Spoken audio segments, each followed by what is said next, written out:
Logika mistika udah lama dimanfaatin buat bisnis. Mulai dari jimat penglaris, garam rukyah, sampai dengan dukun yang katanya bisa melipat gandakan duit. Bisnis mistika kayak gini tuh nilai ekonominya bisa sampai miliaran, atau bahkan triliunan. Yang mana dari satu bisnis aja, banyak dukun atau tokoh agama bisa mendadak kaya hanya dari menjual harapan palsu kepada korbannya. Ironisnya, kebanyakan korban yang termakan bualan ini merupakan orang-orang lugu yang cuma pengen hidupnya lebih baik atau sembuh dari penyakit. Tapi sayangnya malah dieksploitasi dengan tipu daya dan sugesti. Saat ini kita hidup di dunia yang udah sangat modern. Banyak hal yang dulunya terkesan mistis, sekarang udah bisa dijelasin secara logis. Tapi lucunya, di tengah kemajuan dunia seperti sekarang, tetap aja grup WhatsApp keluarga dan sosial media kita masih membahas hal-hal mistis, kayak dukun-dukunan, ilmu goib, ilmu kebal, atau lain semacamnya. Tapi sebelum itu, kita ingatin lagi ya, sebenarnya kepercayaan seperti ini sah-sah aja. Karena kritik terhadap logika mistika, itu bukan karena penjelasannya yang udah pasti salah. Hanya saja cerita-cerita tahayul kayak tadi, itu dianggap sebagai satu-satunya kebenaran yang ada. Masalahnya, ketika kita berhenti hanya di jawaban karena semua ini ulah setan, maka kita berhenti mencari tahu penyebab aslinya. Padahal masih banyak kemungkinan lain yang belum kita gali. Di mana proses menggali atau mengeksplor kemungkinan lain ini sering mengantarkan kita pada pengetahuan baru tentang realitas dunia, di mana pengetahuan-pengetahuan ini dapat kita jadikan sebagai pijakan untuk menemukan solusi-solusi logis dari permasalahan hidup kita.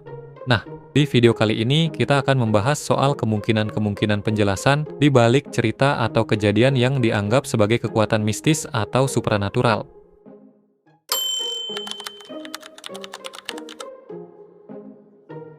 Katanya, air doa dan garam rukyah bisa menyembuhkan segala jenis penyakit.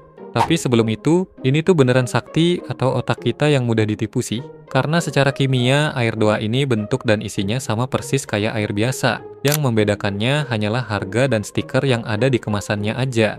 Kalau kamu bertanya kenapa ada orang sakit yang benar-benar sembuh setelah minum air jenis ini, jawabannya bukan karena airnya, melainkan dari kehebatan otaknya. Dalam ilmu kedokteran ada studi psikoneuroimunologi yang merupakan ilmu yang mempelajari tentang interaksi antara pikiran, sistem kekebalan tubuh, dan efek placebo. Nah, ketika orang minum air doa atau garam rukyah dengan keyakinan penuh bahwa ia akan sembuh, maka otaknya merespon itu dengan menurunkan level kortisol secara drastis. Sebagai gantinya, otak melepas endorfin sebagai pereda nyeri alami yang membuat tubuh pasien seolah terobati. Jadi, yang meredakan penyakit orang tersebut adalah kekuatan sugesti dari sang pasien itu sendiri. Ironisnya, selama barang tersebut dibungkus dengan narasi agama, masyarakat kita tetap membelinya. Sehingga produk cacat logika semacam ini tetap laku dan dijadiin bisnis dengan profit tak terhingga. Lebih parahnya, komersialisasi berkedok agama ini juga semakin absurd karena mulai banyak varian produk mistis lainnya, kayak sabun rukyah, sampo syariah, sampai sabun anti-jin.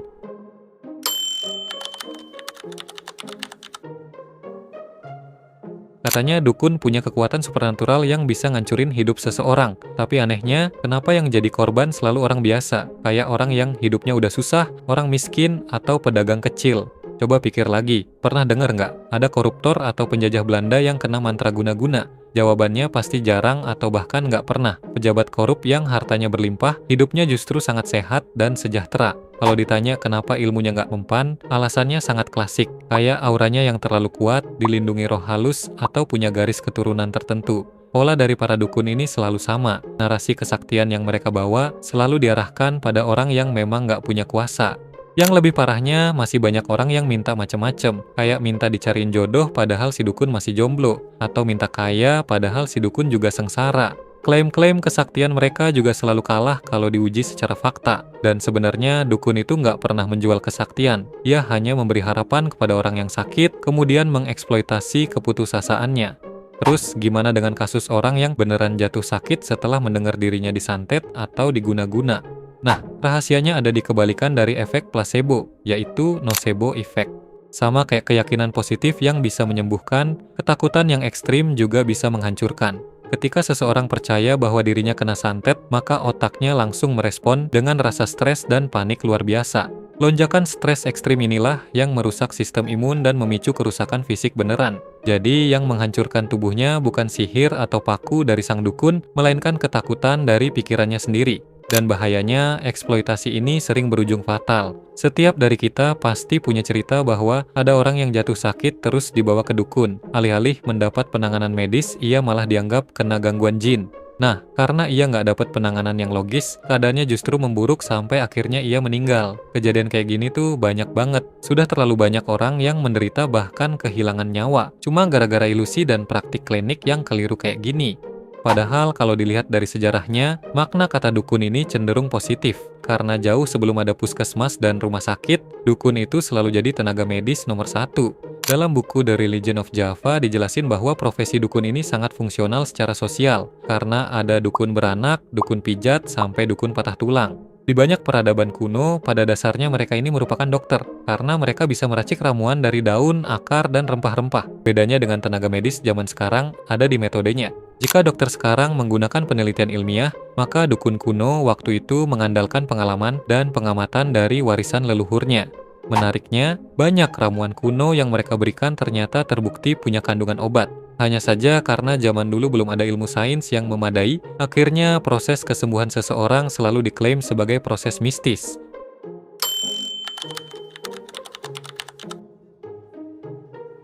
Beberapa tahun lalu sempat heboh ada dukun yang katanya bisa menggandakan uang. Dan sebenarnya, kalau kita mau mikir pakai logika yang paling dasar aja, klaim dukun pengganda uang ini langsung gugur seketika kalau kamu bertanya.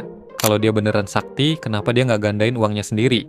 Kenapa dia harus ngumpulin uang nasabah yang ngerepotin diri sendiri? Dari sini aja kita bisa mikir bahwa kemungkinan besar ini penipuan. Tapi menariknya, jumlah korbannya sampai puluhan ribu orang dari berbagai latar belakang. Ada yang cuma rakyat biasa, pengusaha, tokoh politik, sampai orang yang berpendidikan tinggi. Terus pertanyaannya, kenapa orang yang secara akademik pintar dan punya gelar tinggi bisa tertipu sama trik yang nggak logis ini? Jawabannya ada di mekanisme psikologi dan cara kerja otak manusia. Dalam buku Scarcity, Why Having Too Little Means So Much, dijelasin bahwa ketika seseorang berada di kondisi terdesak, misalnya karena utang atau justru lagi serakah, pengen kekayaan instan, maka otak ngalamin yang namanya tunnel vision. Di fase ini, fokus otak menyempit secara ekstrim dan hanya tertuju pada satu jalan keluar. Efeknya bisa ngeri banget, kapasitas kognitif dari orang yang ber-IQ tinggi sekalipun bisa langsung drop pada saat itu juga. Di momen inilah, bagian otak yang fokus pada emosi langsung mengambil alih. Orang yang sehari-hari bisa sangat rasional dan pinter ngitung duit, tiba-tiba jadi buta dan rela nyerahin hartanya demi janji manis yang nggak logis. Pada akhirnya, praktik menggandakan uang ini hanyalah penipuan skema Ponzi, di mana pasien pertama mengajak pasien kedua dan ketiga sampai uang yang mereka kumpulkan berlipat ganda.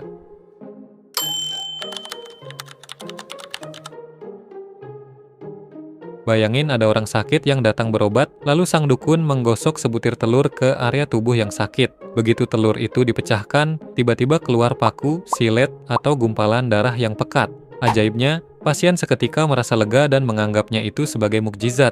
Dalam dunia investigasi supranatural, praktik semacam ini punya nama bedah gaib. Padahal kenyataannya, ini nggak gaib-gaib amat. Ini murni hanyalah trik sulap. James Randi yang merupakan penyelidik paranormal sudah menghabiskan puluhan tahun hidupnya buat ngebongkar trik ini yang waktu itu sangat ramai di TV. Setelah diteliti, ternyata trik semacam ini sangat simpel. Sang dukun biasanya udah nyiapin telur versinya sendiri. Kemudian cangkang telur ini diam-diam disuntik pakai jarum kecil yang berisi cairan darah atau diselipin paku dan silet. Nah, ketika pasien lengah atau fokusnya terpecah gara-gara rapalan mantra, sang dukun langsung menukar telur ayam asli dengan telur modifikasi tadi. Dan sebenarnya triknya hanya sesederhana ini. Tapi kalau mau contoh lain, kamu bisa perhatiin video dari pesulap merah ini. Ya, anggap aja kan tadi kita udah transfer penyakitnya ke kelapa ini ya kan. Gua kasih cek lagi ya, bagian atas, bagian bawah, nggak ada lubang apapun ya. Sekarang langsung aja kita bongkar. Nah ini nih isinya. Di tangan gua nggak ada apa-apa ya. Nih lihat. Tuh airnya jadi agak warna merah tuh kan. Wah, ada benda-benda. Wah, ada pakunya. Wah, ada bautnya di sini, ada murmur. Nih rahasianya adalah nih lihat. Ini sebenarnya ini dicongkelin guys. Dan ini bisa dibuka tuh. Nah, kalau udah dicongkelin seperti ini dan udah terlepas seperti ini tinggal dibolongin aja guys tengahnya.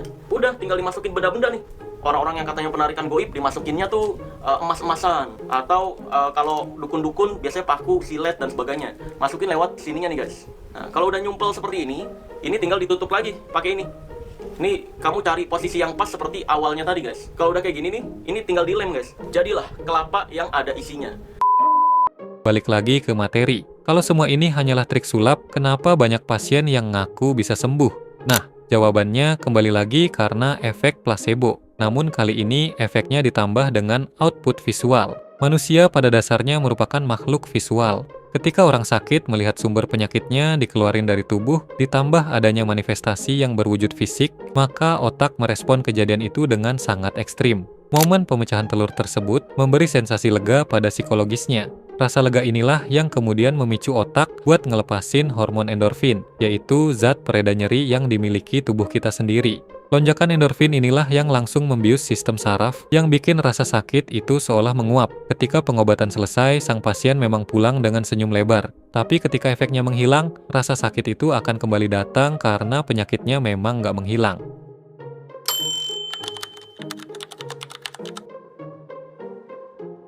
Setiap ada acara besar, misalnya kayak konser musik, festival budaya, atau acara nikah, rasanya kurang afdol kalau belum manggil pawang hujan. Karena katanya, mereka ini bisa menggeser awan hanya dengan mantra dan alat dukun doang. Tapi sebelum kita mempercayai unsur mistisnya, mari kita bedah dulu menggunakan kacamata sains dan psikologi di baliknya.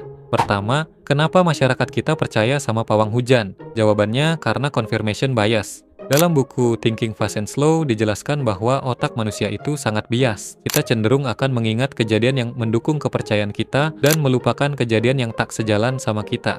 Ketika ada pawang hujan yang memperagakan kesaktiannya dan kebetulan langit jadi cerah, kita langsung euforia dan menganggap kesaktian itu nyata. Tapi giliran atraksinya gagal, kita seolah memaklumi alasan si dukun. Misalnya karena katanya ada kiriman dari pesaing acara, ada syarat sesajen yang kurang, atau alasan lain agar ia tetap terlihat profesional. Nah, kalau kita tarik ke zaman dulu, cerita pawang hujan kayak gini tuh sebenarnya bohong doang. Mereka ini sama sekali nggak bisa ngendalin alam, tapi mereka mengamatinya. Pawang hujan zaman dulu merupakan pengamat alam yang sangat jeli. Mereka ini jago banget baca arah angin, ngerasain perubahan suhu, sampai dengan mengamati perilaku hewan tertentu, kayak semut dan burung yang tiba-tiba bermigrasi buat mencari tempat berlindung sebelum badai menghampiri. Observasi lingkungan inilah yang sebenarnya mereka gunakan, jadi nggak ada unsur gaib sama sekali. Tapi, agar mereka terlihat berwibawa dan dihormati, akhirnya kemampuan ini dibalut dengan narasi mistis dan diklaim sebagai kekuatan gaib.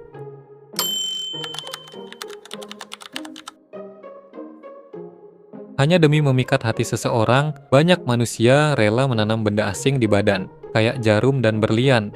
Nah, praktik ini dikenal sebagai susuk. Saking sering dan umumnya dokter radiologi di Indonesia udah terbiasa nemuin puluhan jarum kecil di tubuh pasiennya.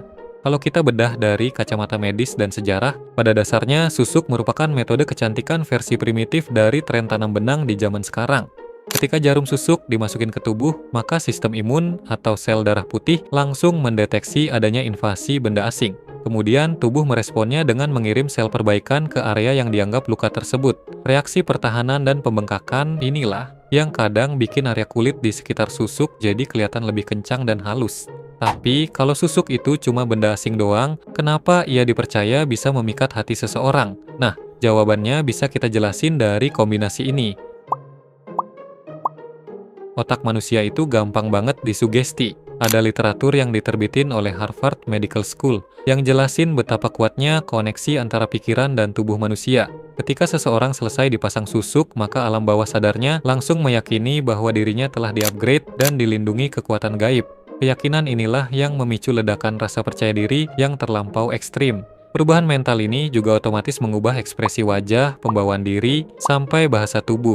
Postur badannya juga jadi lebih tegap, ngomongnya lebih luwes, dan mulai berani menatap lawan jenis. Rasa percaya diri inilah yang sebenarnya memanipulasi persepsi orang di sekitarnya. Orang jadi tertarik bukan karena kekuatan gaib, melainkan karena perubahan sikap yang agresif dan penuh karisma ini. Intinya, susuk merupakan pelarian buat orang yang insecure tapi malas berusaha dari nol. Daripada milih jalan instan dengan menanam logam yang bisa berinfeksi fatal, jauh lebih logis kalau kamu upgrade skill, tingkatin value diri, perbaiki penampilan, dan asah kemampuan komunikasi.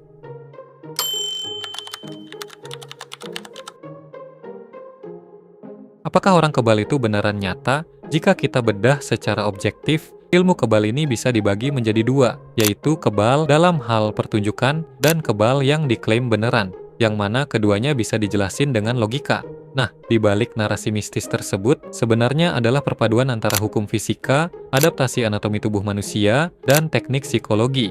Jadi sebagian besar atraksi yang mereka lakukan adalah murni dari trik ilusi yang udah disetting di balik layar. Misalnya, menggunakan golok yang udah ditumpulkan, atau nusuk bagian badan yang minim saraf biar menyamarkan pendarahan. Nah, kalau ada orang yang mengklaim tubuhnya bisa kebal beneran, sampai detik ini pun, klaim tersebut tak terbukti secara empiris. Kalaupun ada orang yang selamat dari luka bacok, itu lebih ke teknik buat meminimalisir gesekan, bukan karena kulitnya yang kebal. Saya suntik pakai jarum aboket, kalau nggak masuk saya kasih iPhone. Gini doang. Di dalamnya ada nggak dalamnya? Ujungnya ini yang ini. Iya. Ya sama aja bohong tuh. Kalau ujung tajam mah. Saya masukin, kalau nggak bisa masuk, iPhone 1. Ya, masukin. Ente kadang-kadang ente.